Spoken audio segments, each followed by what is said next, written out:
সবাইকে স্বাগত আজকের লেকচারে। আজকে আমি বৃত্ত, বৃত্তের ব্যাসার্ধ, বৃত্তের অভ্যন্তরভাগ, বৃত্তের বহির্ভাগ, বৃত্তের জ্যা, বৃত্তের ব্যাস কি, এগুলো নিয়ে কিছু প্রাথমিক আলোচনা করব। শুরুতেই আমরা আলোচনা করব বৃত্ত কি জিনিস বা বৃত্ত কাকে বলে। বৃত্ত হচ্ছে একটি সমতলীয় জ্যামিতিক চিত্র যার বিন্দুগুলো কোনো নির্দিষ্ট বিন্দু থেকে সমদূরত্বে অবস্থিত।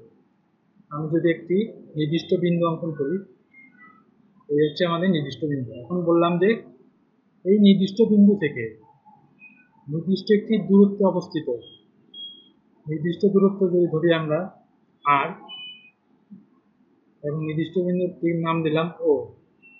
এখন এই ও বিন্দু থেকে নির্দিষ্ট আর দূরত্বে যে সকল বিন্দু অবস্থিত বা যে সকল বিন্দুর সেট, সেই সেট কি বলবো? বৃত্ত। তার মানে আমরা ধরি যে এই বিন্দু থেকে ধরলাম এই আর একটা বিন্দু, এই আর একটা বিন্দু, এই আর একটা বিন্দু, এই আর একটা বিন্দু, এই আর একটা বিন্দু। এখন এই ও বিন্দু থেকে এই বিন্দুর দূরত্ব, এই বিন্দুর দূরত্ব, এই বিন্দুর দূরত্ব, এটার দূরত্ব, এটার দূরত্ব সব একই।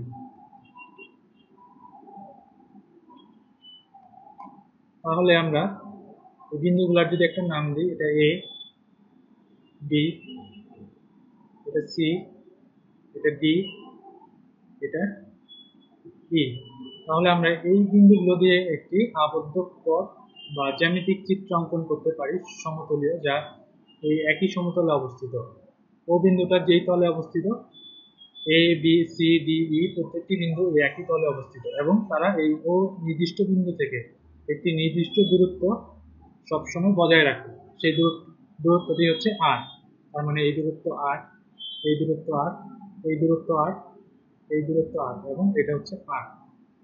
সহজভাবে যদি বলি যে নির্দিষ্ট বিন্দু থেকে সমদূরত্ব বজায় রেখে কোনো বিন্দু যে আবদ্ধ পথ, এই আবদ্ধ পথ চিত্রিত করে তাকেই বৃত্ত বলবো। এখন এই নির্দিষ্ট বিন্দুটাকে বলছি আমরা বৃত্তের কেন্দ্র। নির্দিষ্ট বিন্দুকে বলছি, বিন্দুকে বলা হয় বৃত্তের কেন্দ্র। এবং ওই নির্দিষ্ট দূরত্ব,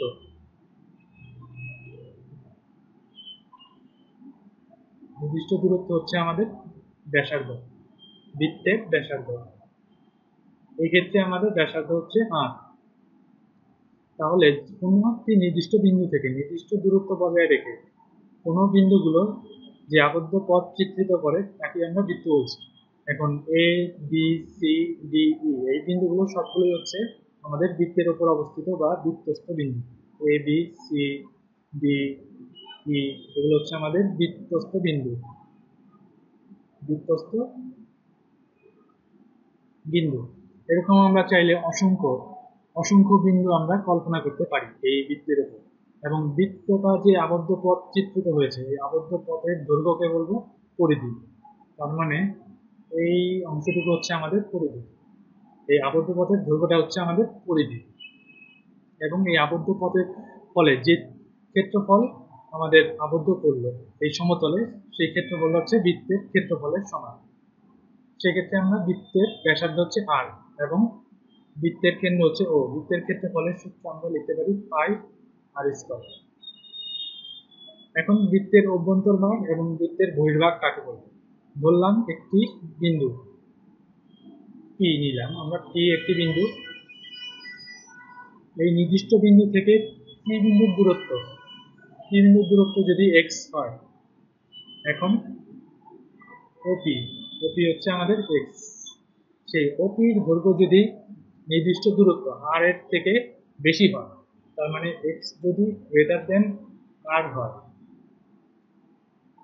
তবে এই পি বিন্দুটি বৃত্তের বহির্ভাগে অবস্থিত বা বৃত্তের বাহিরে অবস্থিত। তবে পি বিন্দু বৃত্তের বাইরে অবস্থিত। এখন এক্স যদি লেস দেন আর হয়, মানে এক্স এর ভ্যালু, এক্স এর মান যদি আর থেকে কম হয়, সেক্ষেত্রে পি বিন্দুটা বৃত্তের ভিতরে অবস্থিত। পি বিন্দু বৃত্তের ভিতরে অবস্থিত বা পি হচ্ছে বৃত্তের অভ্যন্তরে অবস্থিত।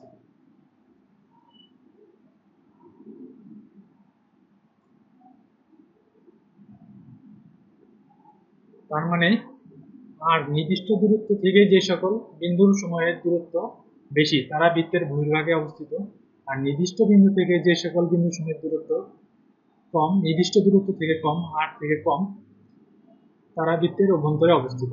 তার মানে সহজভাবে বলি, এটা হচ্ছে বৃত্তের অভ্যন্তর ভাগ, আর বাকি সবই হচ্ছে বৃত্তের বহির্ভাগ।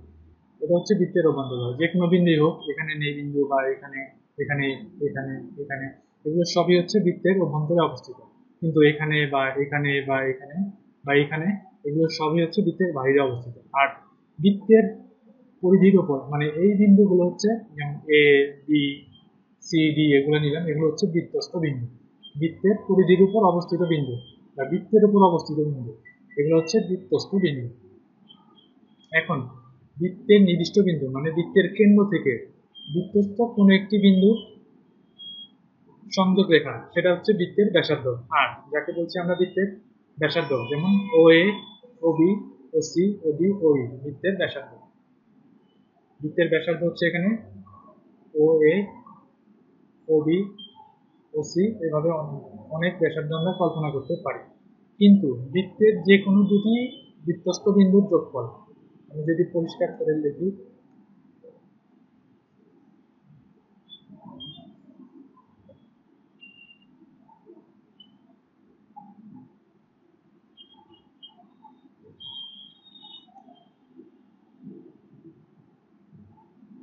বৃত্তের বৃত্তস্থ দুটি বিন্দু মনে করলাম, এটা হচ্ছে বৃত্তের কেন্দ্র নির্দিষ্ট বিন্দু ও নির্দিষ্ট দূরত্ব আর, এবং বৃত্তের আরেকটি বৃত্তস্থ বিন্দু, এটার নাম দিলাম এ, এবং এটা হচ্ছে বি। এই এ এবং বি বিন্দু যোগ করলে যে রেখা পাওয়া যায় সেটা হচ্ছে বৃত্তের জ্যা। ঠিক একইভাবে আমরা অসংখ্য জ্যা কল্পনা করতে পারি। এই একটা জ্যা, এটার নাম দিই সি এবং ডি, অথবা এই আর একটা জ্যা, এটার নাম দিই ই এবং এফ। এরকম অসংখ্য জ্যা কল্পনা করা যায়। তার মানে বৃত্তস্থ দুটি বিন্দুর সংযোগ রেখা হচ্ছে বৃত্তটির একটি জ্যা। এখন যেই জ্যা বৃত্তের কেন্দ্র দিয়ে গমন করে, এখন এটাও একটা জ্যা, এটার নাম যদি আমরা দিই ছোট হাতের এ এবং বি, সেই এ বিও কিন্তু একটি জ্যা, কিন্তু সেটা বৃত্তের কেন্দ্র দিয়ে গমন করেছে, তাই বৃত্তের কেন্দ্র দিয়ে গমনকারী জ্যাকে বৃত্তের ব্যাস বলা হয়। সেক্ষেত্রে আমরা বলতে পারি বৃত্তের ও এ এবং ও বি হচ্ছে বৃত্তের ব্যাসার্ধ, কারণ কেন্দ্র থেকে বৃত্তস্থ কোনো বিন্দুর সংযোগ রেখা হচ্ছে বৃত্তের ব্যাসার্ধ। এখন কেন্দ্র ও এবং বৃত্তস্থ বিন্দু এ এবং বি, তাদের সংযোগ রেখা হচ্ছে বৃত্তের ব্যাসার্ধ, এবং ব্যাসার্ধ হচ্ছে নির্দিষ্ট দূরত্ব আর, এবং এ বি হচ্ছে আমাদের বৃত্তের জ্যা, এবং জ্যাটা হচ্ছে বৃত্তের কেন্দ্রগামী, তাই এ বি জ্যাকে আমরা বিশেষ নামে অভিহিত করব, যাকে বলবো আমরা বৃত্তের ব্যাস, অর্থাৎ এ বি হচ্ছে ব্যাস। যেই জ্যা বৃত্তের কেন্দ্র দিয়ে যায় তাকেই বৃত্তের ব্যাস বলে। ব্যাস হবে ও এ প্লাস ও বি, বা আমরা বলতে পারি 2r। তার মানে ব্যাসার্ধ যদি আর হয়, এটা যদি ব্যাসার্ধ হয়, তাহলে ব্যাস হচ্ছে গিয়ে 2 ইন্টু ব্যাসার্ধ বা ব্যাসার্ধের দ্বিগুণ। আজকে এখানেই শেষ। সবাইকে ধন্যবাদ।